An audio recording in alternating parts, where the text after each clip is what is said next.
રાજકોટમાં ન્યૂ કેદારનાથ સોસાયટીના રહીશોએ જિલ્લા કલેક્ટર કચેરી ખાતે પહોંચીને અશાંત ધારાના તાત્કાલિક અમલ અને સનદ અપાવવા માટે રજૂઆત કરી છે।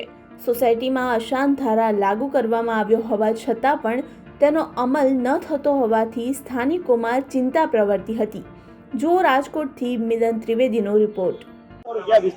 ભાવિશાબેન ઉમરેટિયા મારું નામ છે। હું ન્યૂ કેદારનાથ સોસાયટી કોઠારિયા મેઇન રોડ ઉપરથી આવું છું।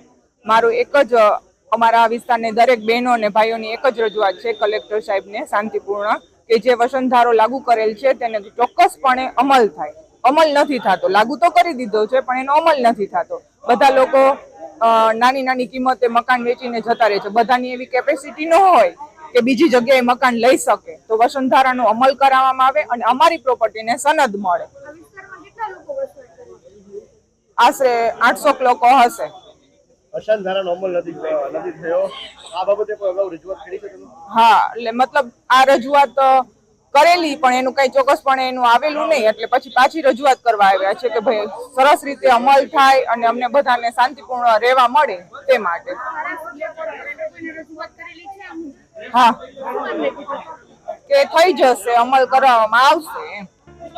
રહીશોએ કલેક્ટરને જણાવ્યું હતું કે અત્યાર સુધીમાં તેમણે રાજકોટના ધારાસભ્યો અને વિસ્તારના કોર્પોરેટરોને પણ આ બાબતે અનેકવાર રજૂઆતો કરી છે, પરંતુ તેમને યોગ્ય પ્રતિસાદ મળ્યો નથી।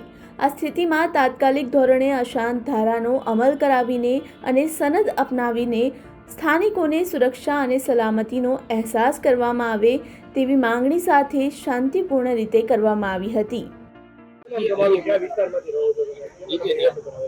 મારું નામ રવિ સિદ્ધપરા છે। વોર્ડ નંબર 16 માં આવેલ કોઠારિયા રોડ પર આવેલી ન્યૂ કેદારનાથ સોસાયટીના અમે સર્વે રહેવાસી છીએ। કલેક્ટર સરને જે આવેદન દેવાનું છે એમાં મુખ્યત્વે અમારી પાસે આજના બે મુદ્દા છે। એમાં પહેલા મુદ્દાની જો વાત કરવામાં આવે તો એ જે અશાંત ધારાનું ચુસ્તપણે અમલવારી થાય, અને બીજો પ્રશ્ન છે કે જે સોસાયટી 35 વર્ષ જૂની છે અને સરકારના અગાઉના નિયમો દ્વારા સનદ જે કરવાની હતી અને એ સનદની ફાઇલો સોસાયટીમાં કેમ કરીને એકત્રિત કરેલ છે પણ એનો કોઈ હજી સુધીમાં જવાબ આવેલ નથી। રજૂઆત કરી છે તમે કોર્પોરેટર ધારાસભ્ય?